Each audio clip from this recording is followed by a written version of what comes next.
Ya estamos aquí para dictar la clase de esta sección en la que estamos estudiando el Evangelio según San Mateo, eh, obviamente interpretado o explicado a través de los conceptos del judaísmo de aquella época. Y previamente hemos cerrado el capítulo número 7, ahora vamos a comenzar con el capítulo 8. Tanto el capítulo número 6 como el capítulo número 7 del Evangelio según San Mateo, de aquellas cosas que enseñó Jesús, estuvo tratando como tema importante cuál es la calidad y el judaísmo que deben observar, la piedad que deben observar los discípulos de Jesús. Nos damos cuenta que la ética que él maneja es fuerte, es precisa en cuanto a la calidad de personas que deben llegar a ser, porque eso es lo que se espera para, para en sí a todo el pueblo de Israel. Así que Jesús da esas enseñanzas y Mateo las retoma para que el pueblo les dé continuidad. Ahora comenzamos con el capítulo 8. Cuando estudiamos el Evangelio según San Marcos, ya habíamos hablado acerca de estos temas que a continuación se tratan en este capítulo, que habla acerca de los milagros. En esa ocasión nosotros dábamos a conocer que los milagros que Jesús llevó a cabo, tanto operando como en las sanidades, como en la liberación de endemoniados y cosas semejantes a estas, como el caso también de la tempestad y el viento que se calma, pues anuncian una enseñanza en la que el ser humano, el individuo, se encuentra preso de sus inclinaciones, de sus malas inclinaciones. Entonces, relacionamos cómo pues el individuo que tiene un mal comportamiento viene a sufrir estas consecuencias, y el milagro explicado o el milagro descrito precisamente va a hablar metafóricamente de esa situación. Hoy, habiendo hablado ya de ese aspecto, recordemos que hay cuatro aspectos que se van a narrar, por eso es que son cuatro evangelios, porque cada uno va a narrar desde su propia óptica, dando énfasis en un aspecto que ellos quieren dar a conocer a su público. Ahora, Mateo, como inicia el libro, va a hablar acerca de cómo Jesús es el Cristo o cómo es el Mesías. Luego entonces va todo su contenido va a circular precisamente en dar a conocer esa información. Mencionaba entonces que el capítulo 6 y el capítulo 7 marca un énfasis en lo que Jesús se espera que sus discípulos, es decir, que los discípulos del Mesías, tengan una calidad de persona muy importante, más allá de la que se describe dentro de el entorno judío de aquella época, porque se señalan muchas cosas, como les he dicho. Hay muchísima diversidad de escuelas o de maestros que están levantando diversos discípulos en todo Israel, en toda Judea, y en este caso también en Galilea, que es donde Jesús comienza a enseñar. Bueno, también es importante que sepamos que el contexto en el cual escribe Jesús, o bueno, Mateo, tiene que ver con los conceptos de el conocimiento arameo galileo, o sea, con elementos contextualizados a esa región y a esa forma de pensamiento. Y aun cuando el Nuevo Testamento se va a escribir en griego koiné, que es la literatura más común de aquella época, o la escritura, los conceptos que va a manejar el Nuevo Testamento van a ser arameos, pues estos dependen completamente del hebreo de la Torá, que se ha continuado desde los propios días de los profetas de Esdras a Sofer, sobre todo a nivel de culto, sobre todo a nivel de rituales, a nivel de seguir conservando la información que se mantiene desde Moshe y los profetas hasta los días del segundo templo. Por lo tanto, es importante que destaquemos esto, que tiene que ver con un lenguaje arameo, galileo, y que está contextualizado a la forma de entender expresiones arameas galileas. Bien. Bueno, entonces ya no voy a dar lectura porque, como les digo, son textos que ya vienen en Marcos y ya hemos explicado un poco. Vamos a destacar solo versículos que son clave para que podamos entender por dónde nos quiere llevar Mateo para revelar que Jesús es el Mesías, que Jesús es el Cristo. Primeramente habla acerca de un leproso que es sanado. Y Jesús le dijo en el 8:4, Jesús le dijo, mira, no se lo digas a nadie, pero vete, muéstrate al Cohen, al sacerdote, y presenta la ofrenda que prescribió Moshe para que le sirva de testimonio. Es decir, con esto, lo que Mateo está dando a conocer de lo que menciona Jesús es que le va a dar continuidad a la Torá, que va a dar respeto a la Torá, que la Torá tiene un significado muy importante que debemos aprender. Hay bases importantes desde la Torá y los rituales es uno de ellos, los ritos, es decir, los sacrificios. Aquí vamos a hablar sobre los sacrificios que se presentan por haber recibido, en este caso, la sanidad por el zarat, por la lepra. Sacrificios que mencionan ritualmente o simbólicamente la transferencia de un estado espiritual en el individuo a otro. O sea, se le transfieren los males del individuo del pueblo para con los animales, que estos son sacrificados. Entonces existe el principio de la transferencia. Esto es algo importante. Ahora también, como sabemos, hay un principio que llamamos causa y efecto. Así funciona el mundo, así entendemos el mundo. Nosotros los judíos, desde tiempos antiguos. Por lo tanto, se le da continuidad. Estos principios siguen vigentes. Tan así que por eso es que Jesús le dice, mira, cumplamos con la ley, ve tú cumple con la ley y ofrece el sacrificio. Así que si algunos por allí comienzan a contar que Jesús vino y anuló la ley, no, eso no es cierto, la Torá eso no es cierto. Los ritos sacrificiales hablan de una verdad que a veces se nos olvida profundizar.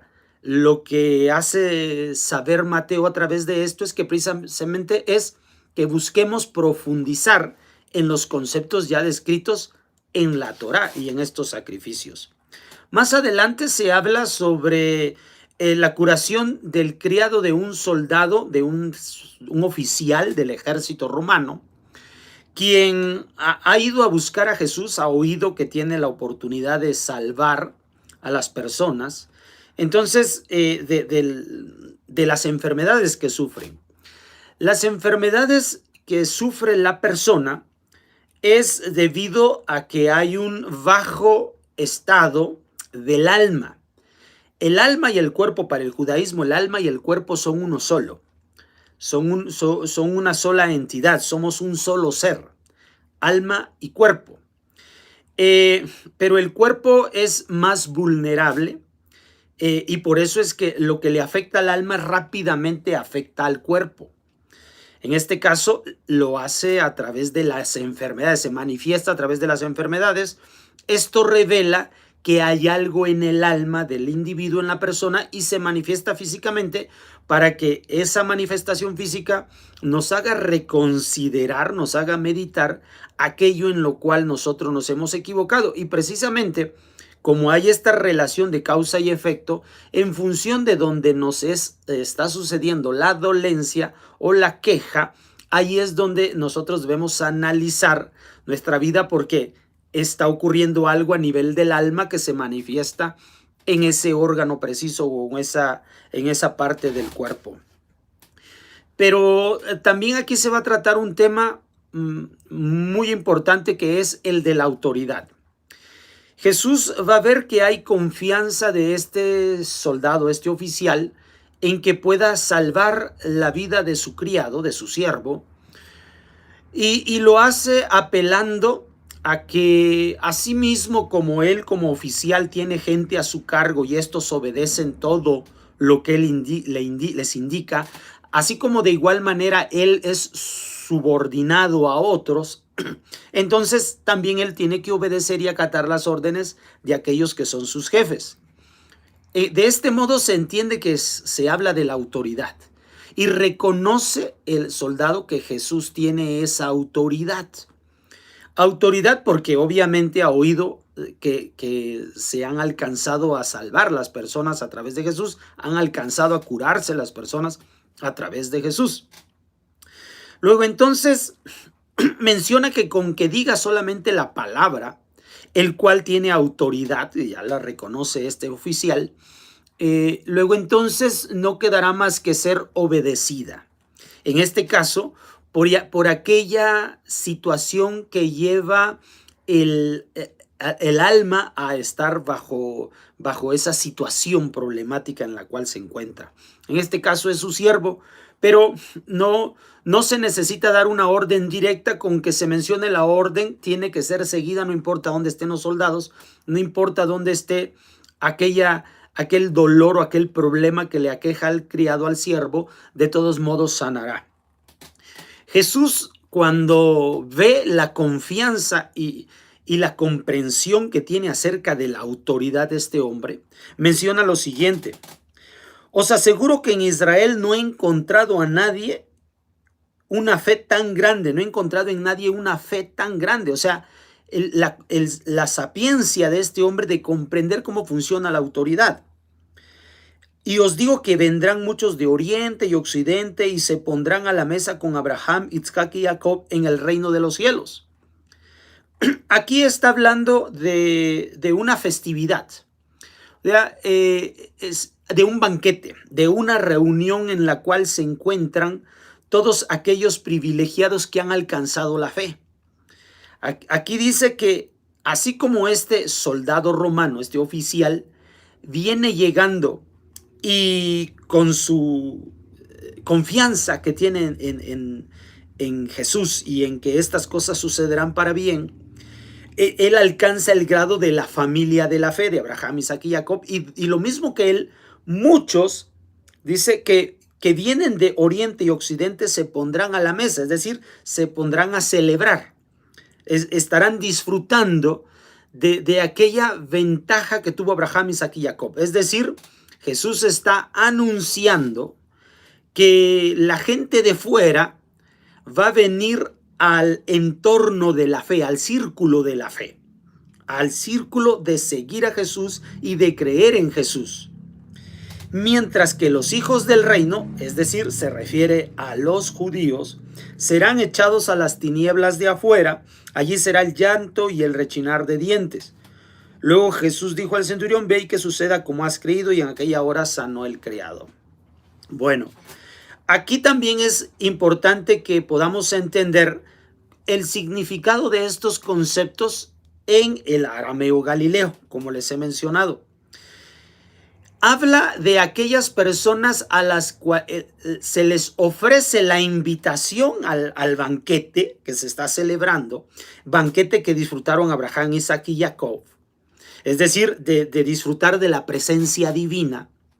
Ahora la gente de fuera está aprendiendo a disfrutar de la presencia divina, de su confianza en Hashem, y esto es un mérito que ellos han logrado. ¿Quiénes ahora han quedado fuera de tal banquete, son precisamente los hijos del reino. Esto es lo que está anunciando Jesús, que sucederá en el futuro. Y por tanto ellos se sentirán arruinados, se sentirán frustrados, porque debiendo ser ellos los invitados, los van a dejar afuera. Entonces va a ser el llanto, o sea, la frustración, el remordimiento, porque tuvieron la oportunidad de hacer lo correcto y no lo hicieron. Este es el significado de el llanto y el crujir de dientes, o sea, esta ira que tienen, porque su invitación, a su invitación les fue rota ahí delante de ellos y ellos tuvieron que salir afuera, fuera del banquete de donde está la algarabía y todo lo que sucede. Entonces, este es lo que está anunciando Jesús que se sucederá en el futuro. La gente de fuera entrará al regocijo con Akadosh Baruj Hu. Siempre está hablando de este tiempo. Y los que no, los hijos del reino, es decir, los judíos, no van a poder entrar a ese disfrute, sino todo lo contrario, saldrán y por lo tanto sufrirán las consecuencias de no haber hecho lo correcto en el momento de apegarse a Hakadosh Baruj Hu.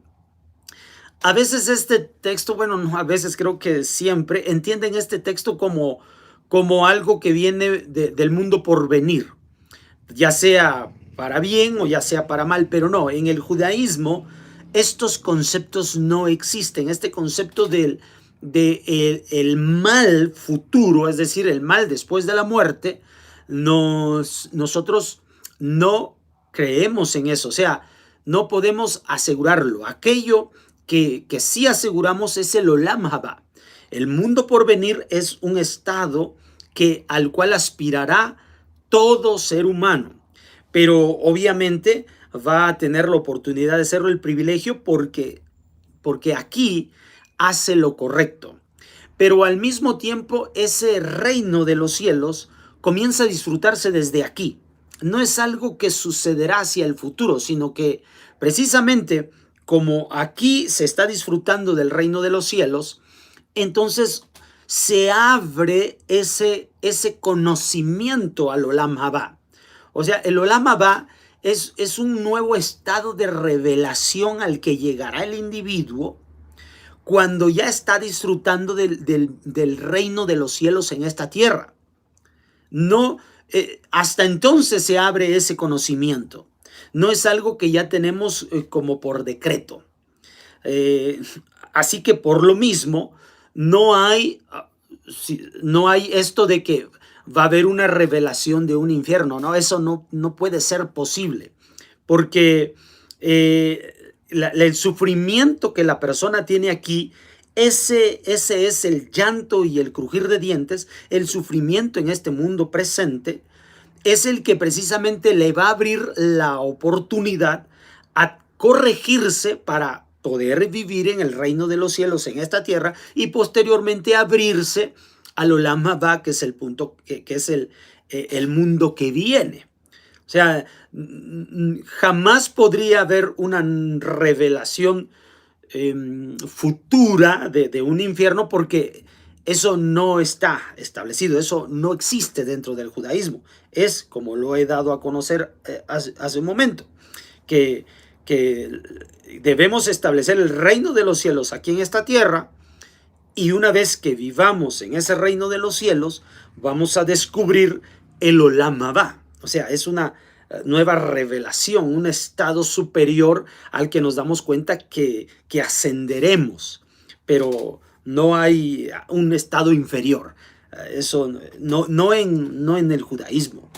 Y obviamente, como es el judaísmo del segundo templo el que estamos hablando aquí, en el Nuevo Testamento no trata este tema de ningún modo.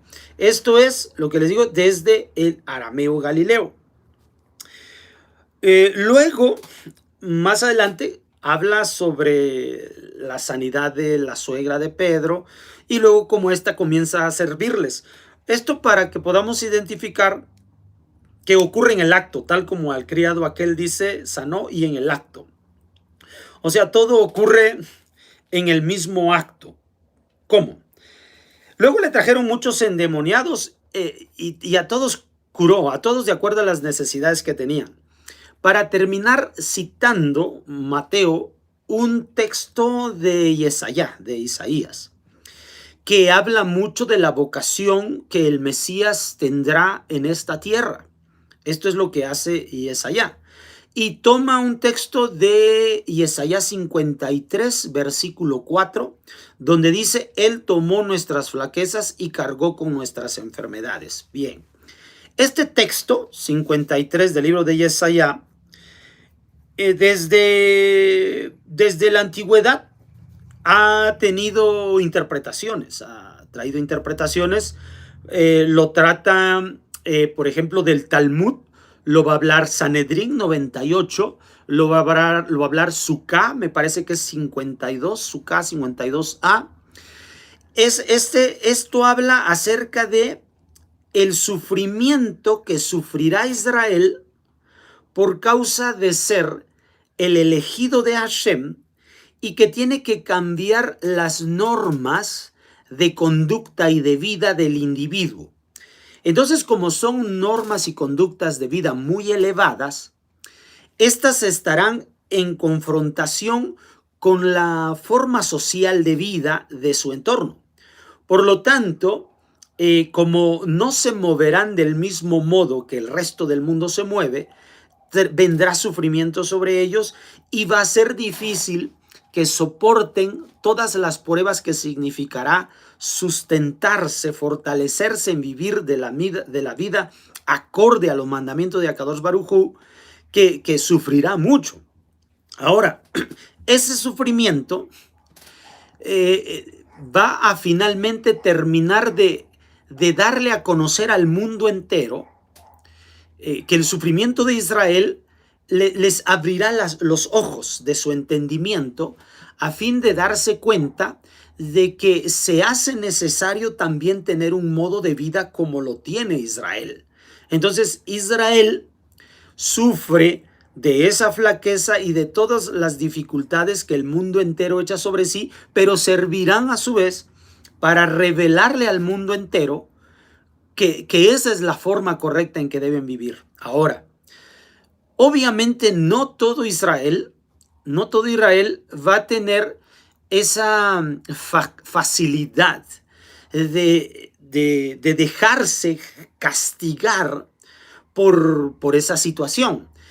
Algunos van a levantar sus voces, es decir, van a desistir de mostrarse como débiles y de que el mundo entero esté sobajándolos y sometiéndolos. Entonces, va a haber entonces que alguno dentro del pueblo de Israel también acudirá en el auxilio de esos propios hebreos que no quieren andar de acuerdo a los mandamientos y no quieren tomar esta carga sobre sí que Hashem determinó a través de la promesa que dio a Abraham, a Isaac y a Jacob.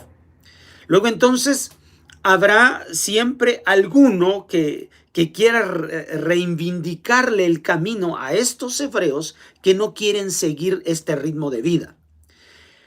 Y esto es lo que finalmente hacen los profetas, siempre tratando de reivindicarle el camino a los hebreos que no quieren guardar el propósito de vida por el cual Akadosh Baruj Hu los creó. Así que también habla entonces de hombres especiales, de personas especiales que serán capaces de echar sobre sí las cargas que incluso los propios hebreos no quieren cargar. Así que este capítulo 53 del libro de Isaías, de igual manera, los cristianos van a vincular, van a relacionar este Isaías 53 con la figura de Jesús, y obviamente los hebreos lo vamos a hacer con el pueblo y sus sufrimientos para entre las naciones del mundo. Nachmanides, cuando se enfrentó el Ramban, Nachmanides, hay que diferenciarlo del Rambam con M, este es el Ramban, Nachmanides, hace muchos años tuvo una confrontación con respecto del credo de los judíos y su defensa que ellos deben argumentar para decir que no necesitan a Jesús en sus vidas para mantener una relación con Hakadosh Baruj Hu, cosa que ya he dado a conocer dentro de todas las enseñanzas que he tenido a bien difundir. Hay diferentes pueblos que han sido bendecidos por Abraham Avinu, porque esta es la bendición con la cual Hashem bendijo a Abraham Avinu, que en él serían benditas todas las naciones de la tierra. Por eso de él van a nacer los ismaelín, los descendientes de Ismael, los árabes, los musulmanes, que también son descendientes de Abraham, y van a tener una bendición que Hashem les declaró a través de Mahoma.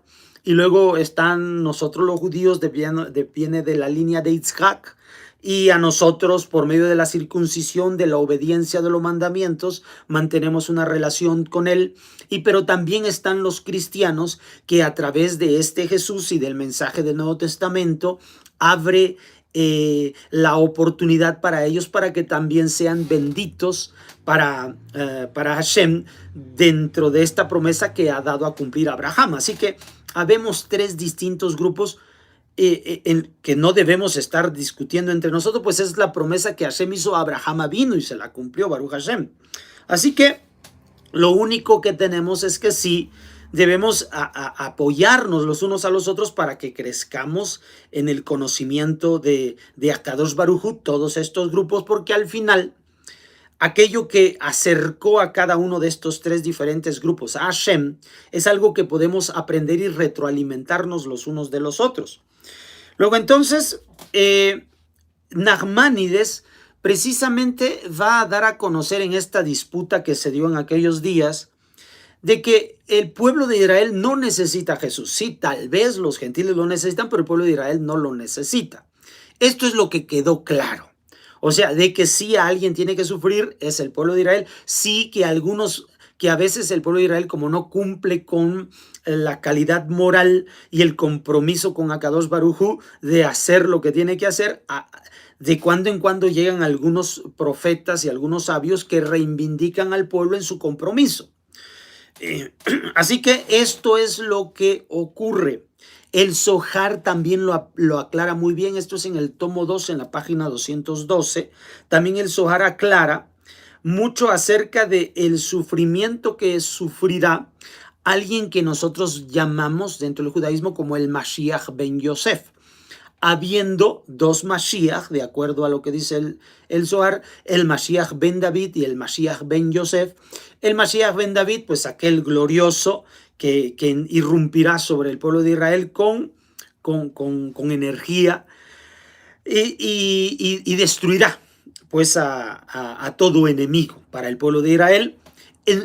Recuerde, el Zohar habla simbólicamente, luego entonces no estamos hablando de algo literal, de una guerra o cosas así, es una cuestión interna, una guerra interior. Ahora, el Mashiach ben Yosef también es, de igual modo, es simbólico, y es aquel que va a sufrir por causa de que la humanidad se está dejando llevar por su mala inclinación. Entonces alguien debe tener la responsabilidad de tomar las riendas de la humanidad bajo de sí, o sobre sí en este caso, para poder sacar adelante a la humanidad, siendo él un ejemplo de lo que se debe hacer. Entonces, la debilidad que observa Jesús en el pueblo, alguien tiene que revertirla. Como decía, hay un principio que llamamos causa y efecto dentro del judaísmo. Así que al dejarse llevar por la mala inclinación, hay un efecto contrario, hay un efecto negativo sobre la humanidad, sobre la persona, y por eso sufre de tales dolencias la persona y la humanidad entera, la sociedad entera sufre de esto. Luego entonces tiene que aparecer un alguien que se haga responsable de hacer cambiar esto.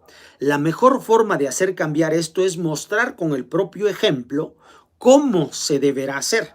Por eso es que Jesús en el capítulo 6 y capítulo 7 del libro de Mateo, de acuerdo con esto, habla del estado moral tan amplio que deben disfrutar de los discípulos de Jesús, porque deben estarse preparando para ser estas personas que deben darse por los demás. Y Jesús se pone de manifiesto, Él es el primero en hacerlo. ¿Ya? No significa que Él debe ser el único. Más adelante vamos a hablar que precisamente se tratará el tema de que no es que Jesús sea el único, es Jesús el primero, pero debe secundarlo toda la nación de Israel y todo el mundo entero debe secundarlo en esta forma de vivir y de pensar y de creer que tiene Él. Precisamente, más adelante, hablando de esto, dice: viéndose Jesús rodeado de la muchedumbre, mandó pasar a la otra orilla. Entonces se le acercó un escriba y le dijo, un escriba: Maestro, te seguiré a donde quiera que vayas. Está reconociendo la autoridad. Jesús replicó: las zorras tienen guaridas y las aves del cielo nidos, pero el Hijo del Hombre no tiene dónde reclinar su cabeza. Se usa la palabra hijo de hombre, tomado del libro de Daniel, y que también se difundía mucho este concepto en aquellos tiempos del judaísmo del segundo templo, dado que se esperaba la manifestación del Melech HaMashiach. Se usa el concepto hijo del hombre y para hablar de la generalidad de la humanidad. Es decir, que aquí está representado todo hombre. Si se dijera solamente que si Jesús dijera, bueno, yo estoy aquí, o Mateo dijera, a Jesús le dijo entonces esto, Jesús mismo. Entonces, no, se usa una palabra de forma general para que en ese renglón, en esa línea, en esa frase, hijo del hombre, te coloques tú. O sea, está dirigida de forma personal a todo aquel que reacciona como hijo de la humanidad, es decir, como aquel que se hace responsable de llevar a la humanidad por el camino correcto. En este caso, el primero de ellos es Jesús. Por eso le dice, el Hijo del Hombre no tiene dónde reclinar su cabeza. Esto quiere decir que el reino de los cielos, esto de lo que hemos estado hablando, que debe estar establecido en esta tierra, aún no se ha establecido. Por esta razón, dice él, el Hijo del Hombre no tiene dónde reclinar su cabeza, porque el Hijo del Hombre, es decir, la humanidad conectada con Hashem, que esto es lo que significa el Hijo del Hombre, para que pueda llevarse a cabo, debe poder ya vivir dentro del reino de los cielos establecido en esta tierra. Entonces, como esto no lo hay, no existe, todavía no lo hay, luego entonces no tiene el Hijo del Hombre, en este caso el primero de ellos, Jesús, donde reclinar su cabeza. Con esto está invitando a que este escriba también se comprometa a establecer el reino de los cielos como Jesús ya lo tiene establecido en su compromiso. Otro discípulo le dijo, conecta Mateo los dos conceptos. Señor, déjame ir primero a enterrar a mi padre. Jesús replicó, sígueme, deja que los muertos entierren a sus muertos. Hablando metafóricamente, porque nosotros los judíos tenemos una mitzvah, un mandamiento muy importante, que es la de enterrar a nuestros muertos. Así que, de forma literal, jamás Jesús podría haber dicho eso, pues se está esperando, de acuerdo a lo que describe Mateo, que él sea el Mesías prometido. Por lo tanto, no puede hablar en contra de una mitzvah o de una costumbre muy bien, o sea, de una costumbre correcta. Que por esa razón, más bien significa algo profundo. Como no hay reino de los cielos, entonces lo que impera es el reino de la muerte. Es decir, personas que se pueden ir dirigiendo hacia la muerte sin sentido en sus vidas. Por lo tanto, esta ha sido la forma de vida, el modus vivendi de todas las generaciones anteriores. Así que vaya, el mundo seguirá girando. Mas lo que se hace necesario, lo que hace falta, es que se establezca el reino de los cielos en la tierra. Y este es el compromiso al cual está invitando Mateo. Por eso vincula estas dos definiciones de Jesús, para que se den cuenta los discípulos de Jesús que priva establecer el reino de los cielos, porque el reino de la muerte, es decir, la desconexión con Akadosh Baruj Hu, es lo que reina y lo que impera en esa tierra en ese momento. Así que es la labor de los discípulos que desde antemano, capítulo 6-7, se ha hablado que ellos deben estar firmemente comprometidos con moralmente ser correctos, y que ahora no solamente se basa de ser correcto, sino que hay que estar comprometido a establecer el reino de los cielos en la tierra, y el primero de ellos, le digo, es Jesús, pero ahora ya le empieza a decir a sus discípulos que es hora de hacer esto. Posteriormente se habla sobre la tempestad en la barca. Subió a la barca y sus discípulos le siguieron. De pronto se levantó en el mar una tempestad tan grande que la barca quedaba cubierta por las olas. Jesús estaba dormido. Ellos acercándose le despertaron: Señor, sálvanos, porque perecemos. Él replicó: ¿por qué tenéis miedo, hombres de poca fe? Entonces levantó, increpó a los vientos del mar y sobrevino una gran bonanza. Aquellos hombres maravillosos decían: ¿quién es este que hasta los vientos y el mar le obedecen? Estas son leyes de la naturaleza. O sea, ¿cómo es que se dominan las leyes de la naturaleza? Vamos a hablar de esto ampliamente con la ayuda del cielo cuando lo veamos a nivel histórico, que es lo que hace Lucas. Lucas va a hablar acerca del Jesús histórico. Para entonces vamos a explicar un poco más acerca de la cuestión física, geológica de la tierra. Y cómo es que se puede tener control de ella a través de ciertas fuerzas espirituales. Pero ahora vamos a hablar sobre el hecho de saber que cuando una persona está en estrecha relación con Akadosh Baruj Hu, todas aquellas fuerzas de la naturaleza no le juegan en contra, le juegan a favor. Aun cuando uno pueda pensar que la vida y la muerte nos puede, bueno, más bien la muerte nos puede sorprender a la vuelta de la esquina. Cuando nosotros estamos en plena conexión con Akadosh Baruj Hu, se es posible saber que uno está en seguridad, y que aun cuando la vida esté dando tantos tumbos y esté bajo sufrimiento uno personalmente, porque esto es lo que le sucede a las personas que se hacen responsables de llevar a la humanidad por el camino correcto, por el camino de Hashem. Le asaltan esas dudas, es natural, la naturaleza humana, ¿no? Se siente uno frágil. Sin embargo, cuando la fe se desarrolla de manera poderosa, conoce y entiende el significado de las fuerzas naturales.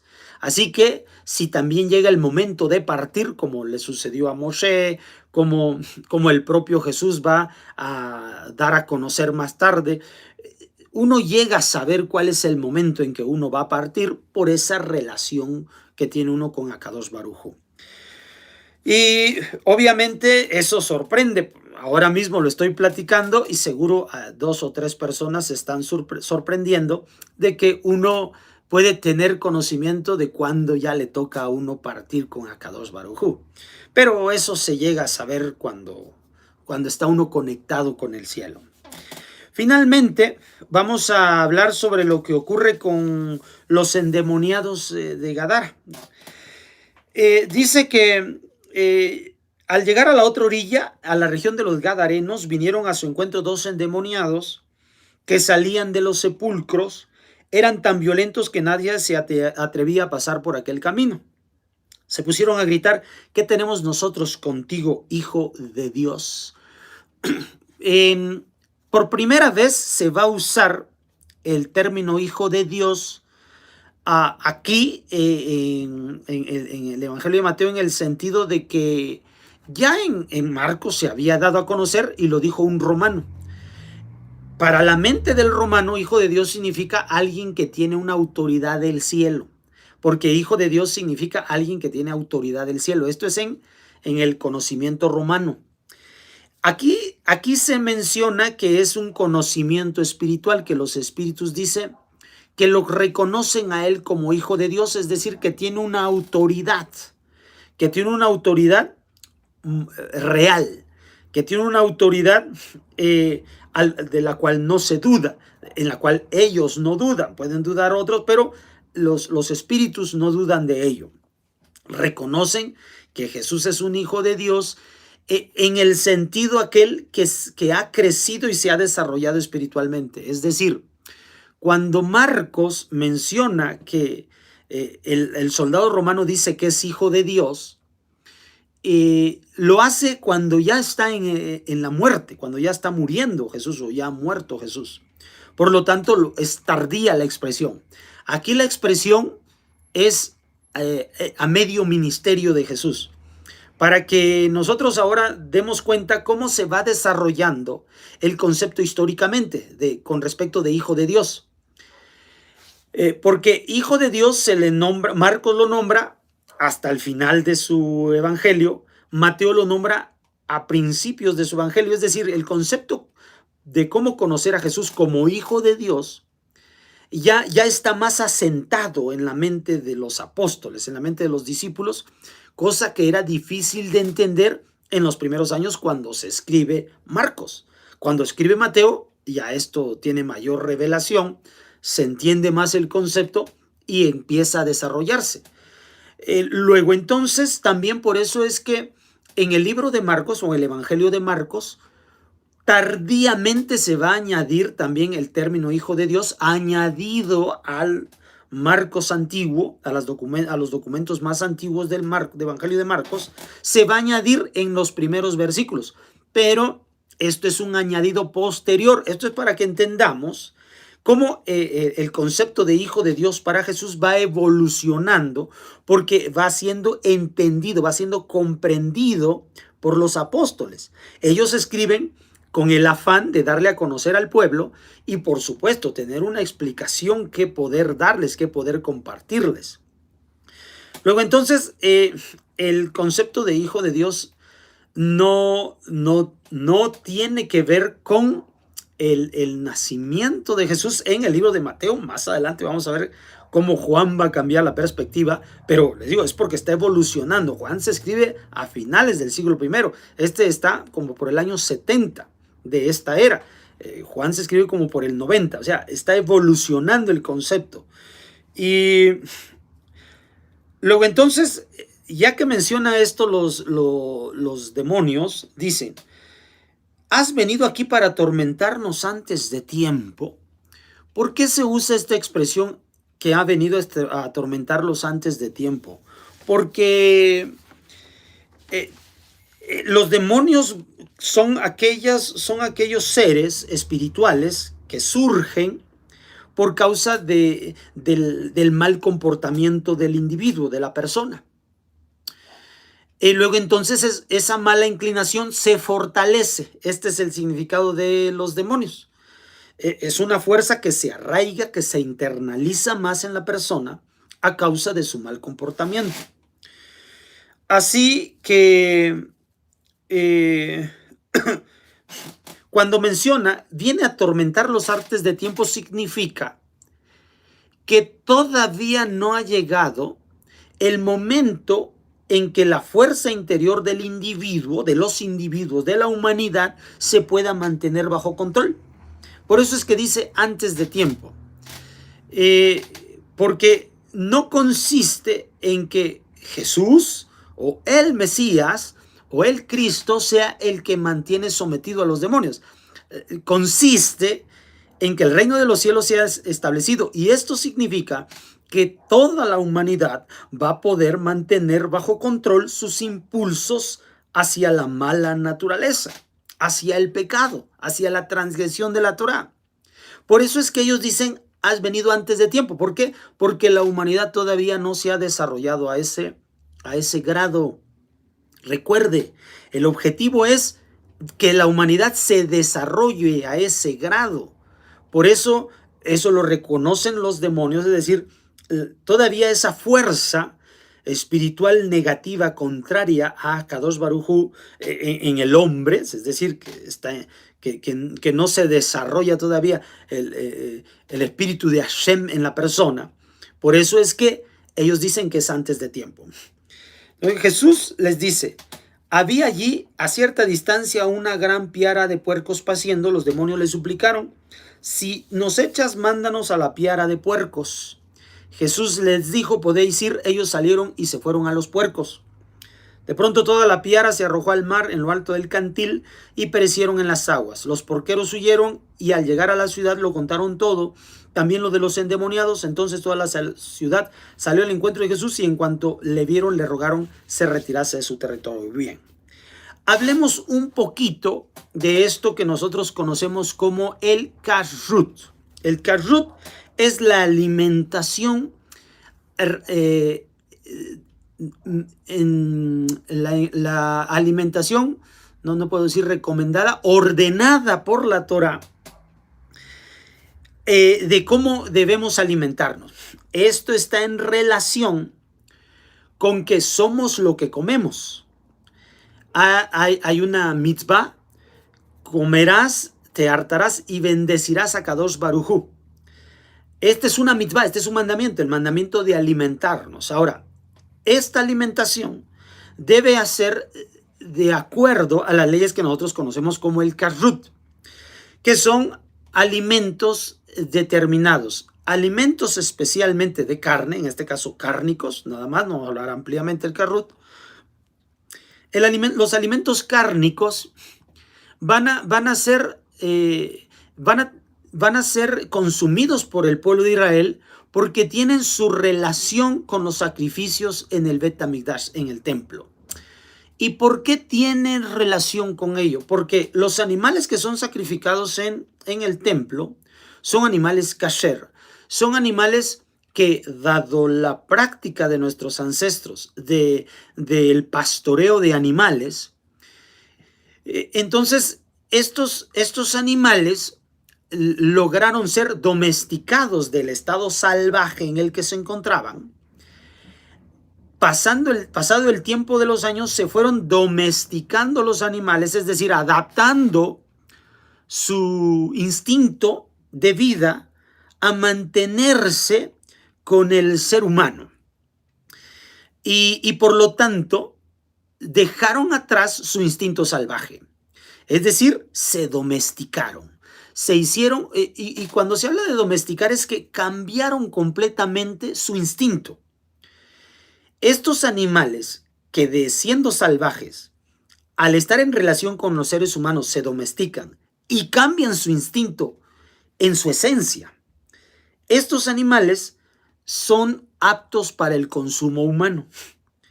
Esto es lo que recomienda la Torah, lo que significa que el instinto salvaje, la naturaleza vieja del individuo, debe ser dejada atrás y tener una nueva naturaleza. Por eso nosotros comemos estos animales que sí pudieron dejar atrás su antigua naturaleza para tomar esta nueva naturaleza. Y esa es una de las características. Estoy hablando de las características más allá de lo que dice la Torah, porque la Torah describe perfectamente cuáles son. Yo estoy interpretando, aparte de las descripciones físicas, algo más, que es lo que persigue la profundidad de la Torah. Luego entonces, no solamente eso, tienen la facilidad, esos animales kashrut, de aparte de haber dominado su naturaleza antigua y modificar completamente su esencia por su relación con la humanidad, también son capaces de vivir en el colectivo de manera armoniosa. Estas son las características de estos animales, de tal modo que, por ejemplo, si hubiera algún animal, de acuerdo con lo que dice la Torah, dentro de estos animales que son kasher, como el toro, la vaca, la cabra, chivo, los borregos, si de pronto alguno de estos animales lastima o mata, estos animales que son kasher, lastima o mata a otro animal, inmediatamente ese animal es amarrado, es castigado o incluso si ha repetido la situación, llega a la muerte. ¿Por qué? Porque precisamente se trata de que debe de eliminarse ese instinto en los animales. Así es como finalmente se eliminó ese instinto entre ellos, seleccionando a los más dóciles, seleccionando a los más que podían ser más domesticables dentro de las propias toros, dentro de los propios carneros, se seleccionaron hasta poder hacer un animal completamente doméstico como hoy en día lo conocemos. Lo que significa entonces que los demonios precisamente al solicitar que el puerco sea el lugar donde se alojen estos y finalmente sean destruidos, no habla sino de ese instinto salvaje que es el que permite que se afiance el demonio en la humanidad. Tú debes dejar atrás tu naturaleza salvaje, porque la naturaleza salvaje es la que ocupan los demonios, es decir, la mala inclinación en ti para que tome fuerza. No estamos hablando de fuerzas, no sé, espirituales, no sé cómo lo puedan entender ustedes. Es una cuestión muy directa, muy real. O sea, es una inclinación al mal, esos que se llaman demonios, son inclinaciones al mal. Ya les platiqué de cuando Jesús se enfrenta con a Satán, con el adversario en el desierto. Está hablando de una confrontación con su propia naturaleza, Jesús. Y cómo la vence, cómo la doblega y por lo tanto se afianza como un hombre de Kedusha, un hombre de santidad. Esa misma lucha interior la llevamos nosotros a cabo. Esta es la que debe de resurgir. Por lo tanto, cuando nosotros comemos esta carne kasher, pues se alimenta nuestra naturaleza positiva porque entra a nosotros el concepto, pero a su vez también las moléculas que conforman ese animal tienen mella química en nuestras vidas. Si se comen animales que no son kasher, también los átomos y moléculas tienen una mella química en nuestras vidas y por lo tanto es más difícil que se pueda someter al viejo hombre o a la vieja naturaleza que existe en nosotros. Luego entonces Jesús está hablando de esto, que para que se pueda establecer fielmente el reino de los cielos en esta tierra, debe ser personas que tomen el rol de doblegar su vieja naturaleza, su naturaleza salvaje, domesticarla, vivir bien en medio del colectivo, tomar los sufrimientos de los demás y ser un buen ejemplo para que ellos también puedan seguirlos. Para que así como Jesús tuvo sus seguidores, en la actualidad los líderes también tengan sus seguidores porque viven de acuerdo con esto. Pues por el momento esto es lo que tengo para compartir. Nos vemos para la próxima semana. Shavua Tov.